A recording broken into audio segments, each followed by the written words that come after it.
Ghana's economy has come under stress due to a 50% steep depreciation of the local currency, rising inflation currently at a little over 40%, and rising interest rates.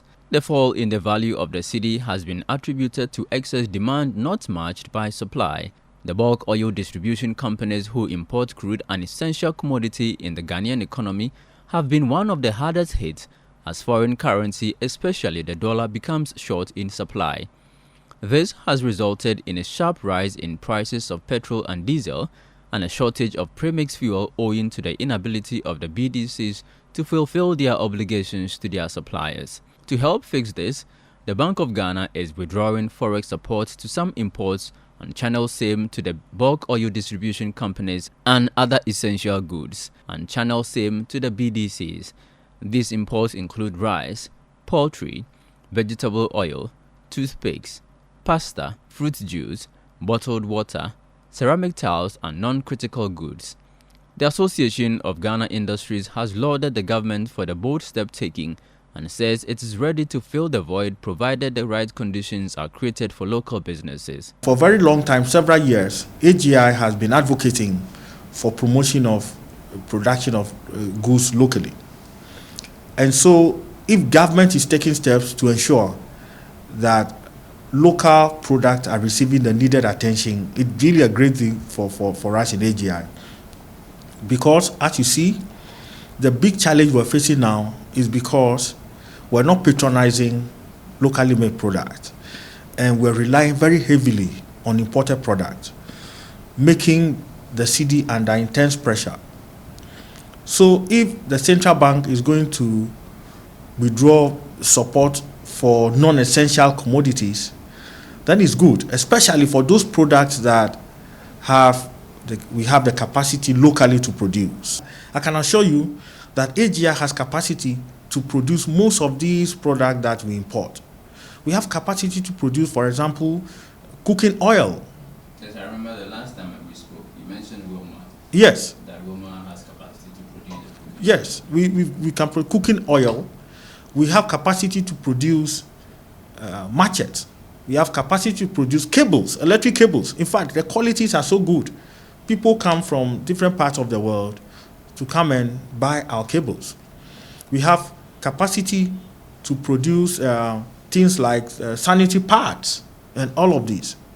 So why do we continue to import them if we have capacity to produce? Okay, so any measure to ensure that it's always local products are always preferred to imported ones are good.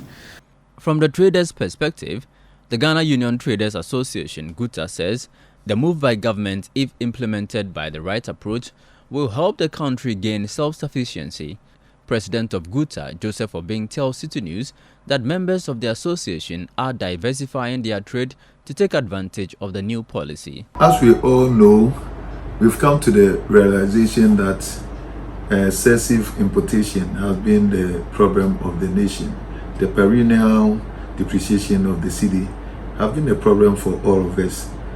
For us, the trading community, we want a solution to this. And if this is the way to go, why can't we support it?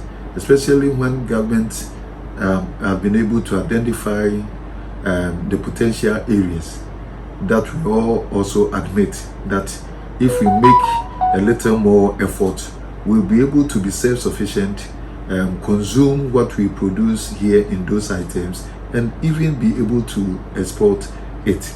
For our very selves, we are also even trying to diversify our trade, because trading means buy and sell of goods. We have been buying these goods, and then we have to look within, get the goods that is we have here in abundance and competitively. Then we also export to shore up the forests in this country. So this is the surest way to go. When we went to Parliament about 2 days ago, 3 days ago, all the stakeholders, AGI, Chamber of Commerce, and Ghana Union of Traders Association, we all came to a conclusion, and we built consensus that this is the surest way to go, and we have to give it a support. Meanwhile, economics and lecturer at the University of Ghana Business School, Professor Lord Mensah, has asked the central bank to tread carefully. He says a sudden withdrawal of forex support for a commodity like rice is not the way to go. He is dreading the artificial increase in price, as in his estimation, the local producers do not have the capacity to produce the rice needs of the country. More or less a knee-jerk kind of reaction, and I don't see any impact it will make, in a sense that if you take our import bill, which calls for the dollar demand, well, we know very well that there are some products that indeed you can produce them here. So why do you have to import them?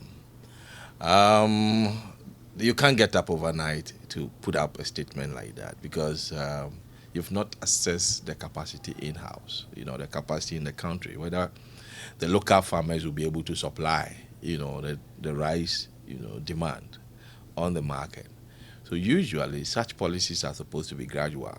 You look at it, give it target based. So assuming you have a policy like planting for food and jobs, and you are targeting only rice, you know that very well in the next maybe 5 years, your demand for rice will reduce by 70%.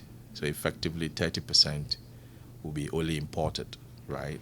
So it will turn up to save your dollar. So it forms part of the restructuring of the economy, which we've been calling for every now and then, that even as part of the political manifesto that has been read over the years, we talk about taxation to production. It's a gradual process, and we anticipate that we'll get to that point one day.